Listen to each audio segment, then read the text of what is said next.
All right, so we are Limestone Financial Group, and we decided to make a financial plan for Ashton Hagans, and the stage that we chose to focus on was the independent life stage. So just a little client overview. Ashton Hagans is currently a member of the University of Kentucky basketball team, and unfortunately, due to NCAA regulations, he does not currently have a job. So he could have entered the draft this year, but he decided to come back for his sophomore year at UK next year, and he's going to try to up his draft stock for the 2020 draft. Right now, based on research, ESPN is projecting him to go late in the first round in the 2020 draft. So what that means for him is that he actually has the potential for about $4 million within the next 2 years of him going to the NBA draft. So he is kind of in a weird spot where his current assets don't value to very much. He currently has a savings account with $2,750. A lot of that money is just from graduation gifts and high school jobs. He worked at Subway when he was in high school over the summers, and then just birthday money that he received from family and friends. However, he does get about $350 a month from his parents and grandparents, mainly for food. And where he does have a meal plan on campus, a lot of that goes to other purchases that we're going to talk about later, but not a lot of that ends up going into his savings, actually. And he does not have a car on campus. His parents bought him a car when he was in high school, but they kept that car at home once he came to UK, so his younger siblings could use it for high school. And like I said earlier, he is in a weird spot with his current and his future assets where he has the chance to get a large influx of money within the next few years, but he doesn't have a lot right now. And then moving on to the objective, kind of what he wants to focus on. So what he wants us to do is kind of help him budget his monthly income of about $350 from his parents, like I said earlier. He doesn't want to have to ask for any additional money. He wants to be on his own for that. And his future objectives, like looking at once he gets drafted and starts making money, he wants to be able to put down $203,000 on a new house that he purchases, and that kind of depends on where he gets drafted and just like the market that he's in. And then he also wants to begin his investment portfolio for his retirement just in case something happens and just to protect him financially. All right, so I'm going to talk about Ashton's current financial status. And so right now, as we said before, he gets an allowance of about $350 a month from his parents or grandparents. And he spends right now about $275. So that leaves him $75 a month that he's saving that he can go straight into his Robinhood account. And so he's investing it, he's putting it back somewhere, that way he doesn't spend it. And we think that's doing a pretty good job. We tell him to keep it up. And then for his financial goals, short term, he wants to make sure he keeps this budget that he has going right now. He doesn't want to ask his parents for any additional funds. He has that young man pride. He wants to make sure he's on his own. Doesn't want to ask them for any help. Long term, once he gets drafted, once he gets that big influx of money, he wants to provide for his family the way they've provided for him. And so the way he's going to do that is he plans on at some point buying his mom a car, maybe his parents a house, doing anything he can to kind of make sure they're financially stable also. And then the second is to take care of himself, pay himself. He wants to purchase himself a house and a car. And so the house, we figured he'd buy one for about $750,000, kind of a upper end, nice one, but not too expensive. Obviously he's there by himself. He's going to put about $203,000 down on it, which is more than the average, about 27%. And then he's going to pay $4,000 a month for the next 15 years, which would be about the entirety of his NBA career. And then the next long-term goal is to continue to put money back as he's in the NBA, invest it, make up a pretty good investment portfolio. That way when he does retire, he has a pretty good safety blanket to fall back on. And then, so this is the financial status that we estimate he'll have once he'll get drafted. Obviously, this is very open to change. We're not too sure on things.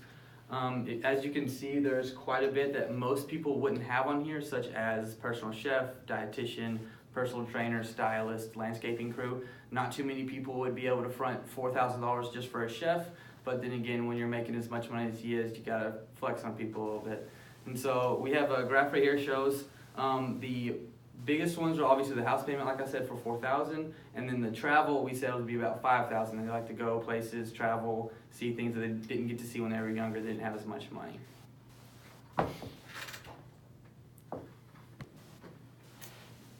So for his NBA contract value, Ashton is currently projected to be a late first round draft pick, which they usually end up making roughly for 2-year earnings $4 million.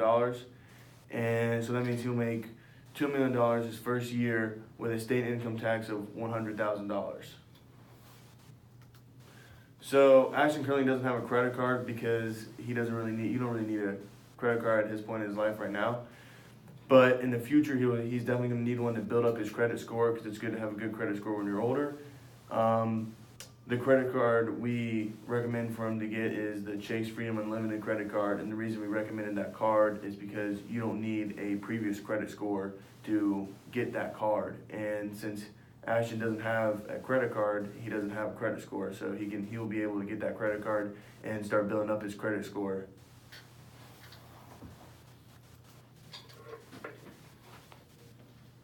So we did create an investment portfolio for Ashton because we know on draft night, once he signs, maybe a signing bonus and potentially his first year contract, we don't want him to just go out and spend all of his money.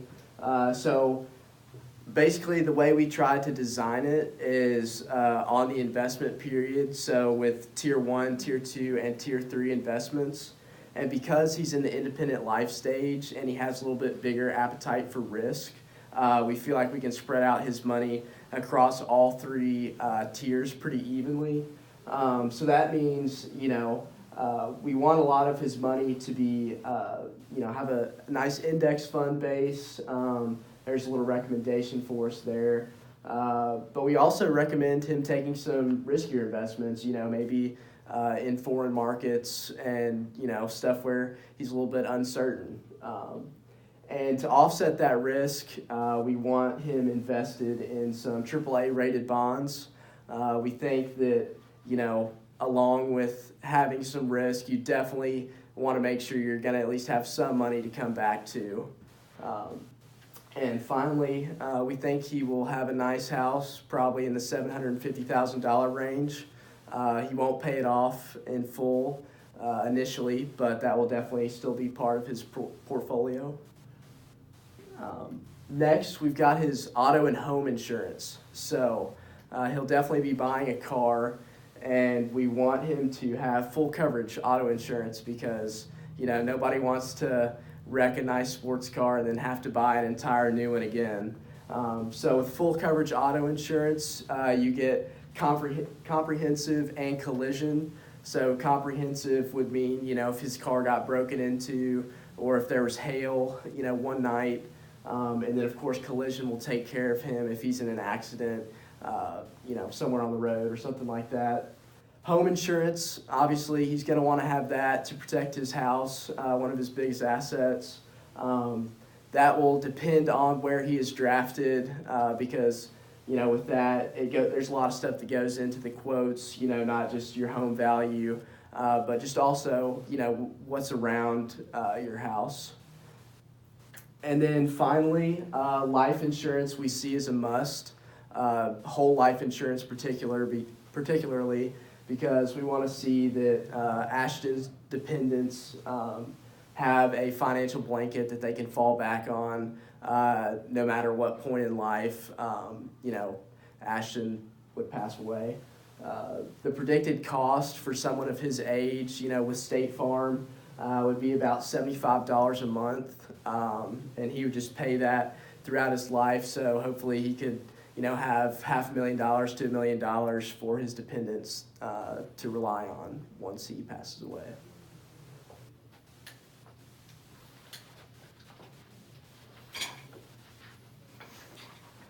Ashton is different than the average American because as soon as he graduates from college and signs a contract with the NBA, he would instantly be financially stable. Due to his unique circumstances, we suggest that he lives off 40%, he saves and invests 50%, and gives 10% away from charity. Ashton is huge on community, so for him to give back 10% of his salary would be great for him. And although he will be financially independent once drafted, we suggest he saves and invests half of his money for his, after his career.